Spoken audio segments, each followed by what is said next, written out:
Iran और Israel के बीच में जंग छिड़ती है, क्योंकि ये कहा तो जा रहा है, पूरी दुनिया में इस बात की चर्चा है कि ईरान पर इजराइल अटैक करने वाला है। लेकिन इस बीच भारत की पोजीशनिंग क्या होगी? भारत क्या करेगा? क्या ईरान का साथ देगा या फिर इजराइल का साथ देगा? और क्या भारत चुपचाप भी रह सकता है? और सवाल ये भी है कि अभी के मौजूदा हालात जो बने, पाकिस्तान के साथ जो भारत का युद्ध हुआ, उसके बाद भारत क्या स्थिति में है क्या कि वो चुपचाप रहकर और कुछ ना करे? इसी चीज़ों को समझने के लिए आज हम बात करने वाले हैं और मेरे साथ मेरे वरिष्ठ सहयोगी अंकुर त्यागी जी मौजूद हैं। सीधे उनके पास चलते हैं। अंकुर जी, ये ईरान और इजराइल भिड़ने वाले हैं। हो सकता है कि अगले महीने के पहले हफ्ते में ऐसी कुछ खबरें आ जाएं। क्या आपको लग रहा है कि इसमें भारत की पोजीशनिंग क्या रहने वाली है? किसके साथ रहेंगे?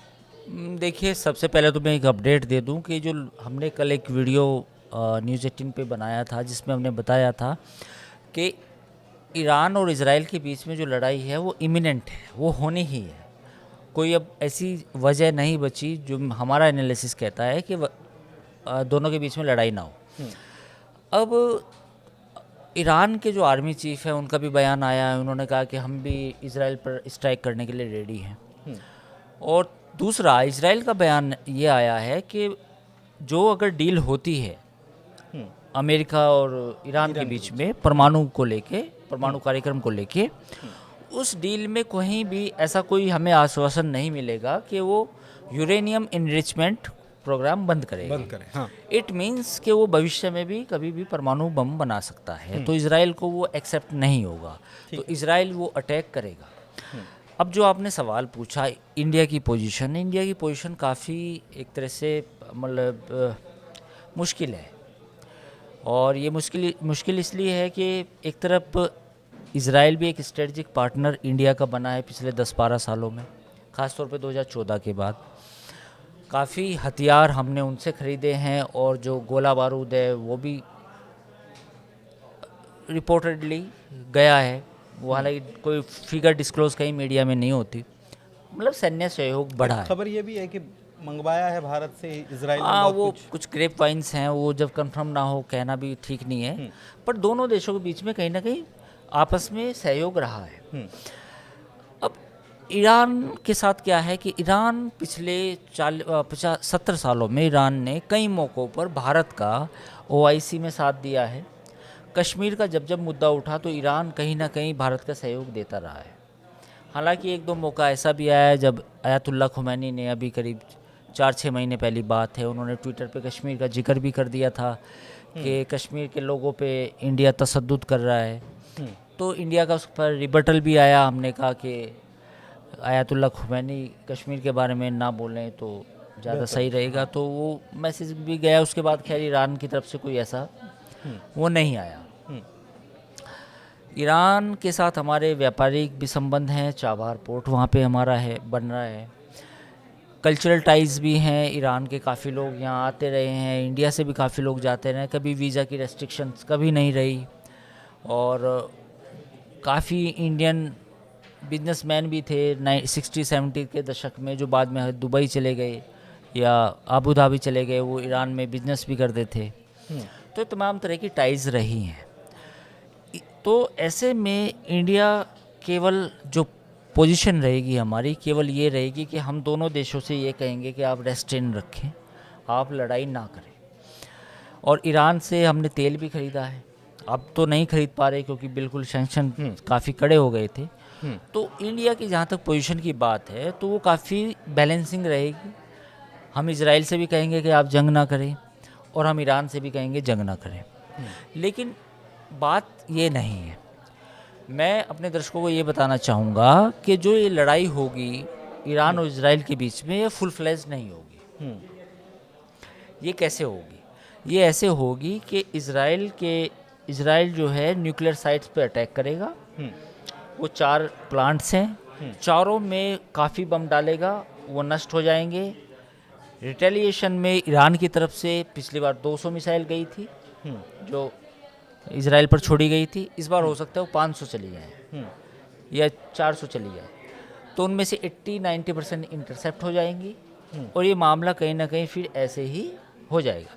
मतलब जो तनातनी के दौर बीते दिनों था और जब हिजबुल्लाह कमांडर नसरल्लाह को मारा गया उसके बाद ही ये सारी चीज़ें, तो वो देखिए वैसी इसमें चीज़ें देखने को मिलेंगी देखिए क्या? धीरे धीरे आपको देखें हिजबुल्लाह का कमज़ोर हुआ लेबनान में, हुतीस कमज़ोर हो रहे हैं, कोई रिपोर्ट नहीं कर रहा। लेकिन एक खबर आज जो आई है वो आई है हुतीज़ ने हाइपरसोनिक सुपरसोनिक समथिंग हाँ, मिसाइल दागी है, एक मिसाइल भी दागी। इजराइल लेकिन हुतीस का कल आपको बताऊं कि उनका एक कमर्शियल प्लेन जो लास्ट बचा था सना एयरपोर्ट जो है हुतीस का, वो तबाह और बर्बाद कर दिया गया।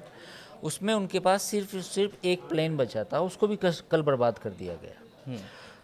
तो हुतीस को भी धीरे धीरे कमज़ोर किया जा रहा है। हिजबुल्लाह की ताकत ख़त्म हो चुकी है उस तरीके से। कल भी अटैक्स हुए लेबनान में, बेरूत के जो साउथ बेरूत का इलाका है जो हिजबुल्लाह का गढ़ है, वहाँ पे बॉम्बिंग हुई। सीरिया में एक एंटी ईरान गवर्नमेंट आपने इंस्टॉल करी थी, हुतीस को कमज़ोर कर रहे हैं।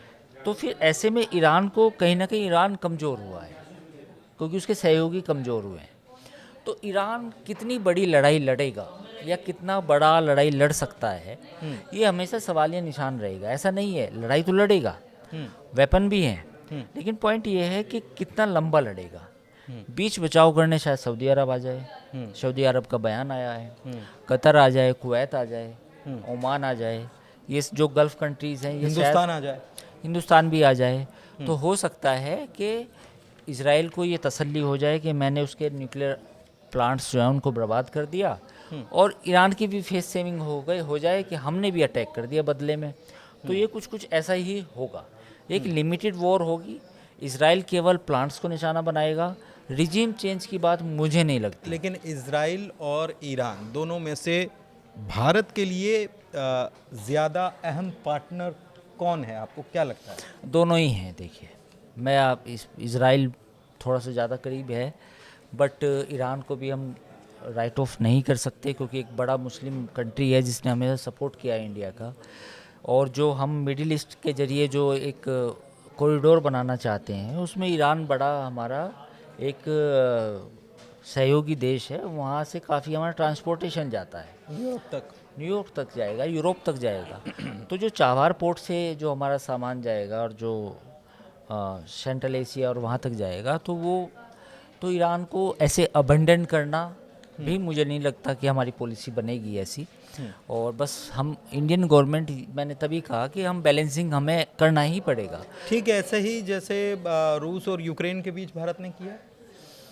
नहीं, इसमें तो हमने एक तरह से रूस का ही साथ दिया था लास्ट में। अगर आप देखें यूक्रेन प्रधानमंत्री गए, वो दिखाने के लिए गए, साथ ही फिर वहाँ पे अजीत डोवाल भी 3-4 दिन बाद चले गए थे वहाँ पुतिन से मिलने। उनको सारी ब्रीफिंग भी दी थी कि क्या बात हुई क्या नहीं हुई। तो ऐसा नहीं है कि हमने रूस की कोस्ट पे यूक्रेन गए थे। हालांकि इंडिया से बहुत तवक्को थी, बहुत बार बार कहा गया, लेकिन रूस ने ने पोजीशन लीजिए। लेकिन रूस ने पोजीशन, हमने अगर पोजीशन लिया इस कॉन्फ्लिक्ट में, तो रूस ने भारत और पाकिस्तान के बीच में क्या पोजीशनिंग ली? देखिए अब दुनिया बदल चुकी है पुनीत। अब पोजीशन वो लेता है जिसका हित आपके साथ जुड़ा है। जिसका हित आपके साथ नहीं जुड़ा है वो पोजीशन लेता ही नहीं। तो दुनिया में कोई भी लड़ाई आपको मतलब की दुनिया है, और ये समझे आज जिसकी लाठी में दम है उसकी भैंस है। अब आप देखिए कि अजरबैजान और आर्मेनिया है ना, आर्मेनिया को अजरबैजान ने हराया, पीटा, बहुत सारे जुल्म सितम किए। लेकिन अब आर्मेनिया की मदद करने कौन आया? तमाम यूरोपियन कंट्री थे, कोई नहीं आया। तो आर्मेनिया भी खुद खड़ा होना पड़ेगा। तो जब भी आपके साथ लड़ाई होगी तो ये बात समझिए कि आपको खुद ही लड़नी है लड़ाई, वो केवल पोस्चरिंग से कुछ नहीं होता। आप ये बात तो खुल के सामने अब आई है ना कि जो सीज फायर हुआ है वो DGMO लेवल पे हुआ है, आपस का हुआ है, उसमें अमेरिका कोई योगदान नहीं है। रेस्ट्रेन करने के लिए काफ़ी देशों ने बोला, लेकिन फाइनली फ़ोन तो DGMO का पाकिस्तान का आया हमारे पास कि हम रेस्ट्रेन करना चाहते हैं, ख़त्म कीजिए। तो आपके पास दम होना चाहिए लड़ने का, तभी दुनिया झुकती है। ये यूक्रेन ने उधार की लड़ाई लड़ी और अब और भी कहीं देख लीजिए। तो ठीक है, रूस के साथ हमारे संबंध हैं, पर रूस हमें रेस्क्यू करने आएगा, वो दौर बीत चुका है कि जब रूस का बेड़ा जो है उधर से आ जाए अमेरिका का बेड़ा चला था, क्रॉस ओवर करके पहले पहुंच जाए, पहले पहुंच जाए और फिर पोजीशन ले ले, तो वो दुनिया ज़माना ही चला गया। अब तो ज़माना आप देखिए ना कि हवाओं का है, ड्रोन्स का है, एयर डिफेंस सिस्टम का है, किसका डिफेंस सिस्टम कितना मजबूत, किसके पास एआई ड्रिवन वेपन, किसके पास मजबूत सैटेलाइट नेविगेशन के लिए। दुनिया बदल चुकी है और दुनिया बदल गई, इंसान बदल गए, लेकिन मिट्टी के रंग नहीं बदलते हैं। खैर, मिट्टी के रंग बदले ना बदलें, लेकिन बहुत सारे रंग तो बदल रहे हैं। और इस बीच इज़राइल और ईरान के बीच अगर तनातनी बनी हुई है तो क्या पोजीशनिंग हो सकती है, इसको लेकर हमने चर्चा की। चर्चा कैसी लगी बताइएगा ज़रूर। फ़िलहाल इस वीडियो में इतना ही, और आप कमेंट करके बता सकते हैं वीडियो कैसा लगा। हमारे चैनल को लाइक कीजिए, सब्सक्राइब कीजिए। बहुत शुक्रिया।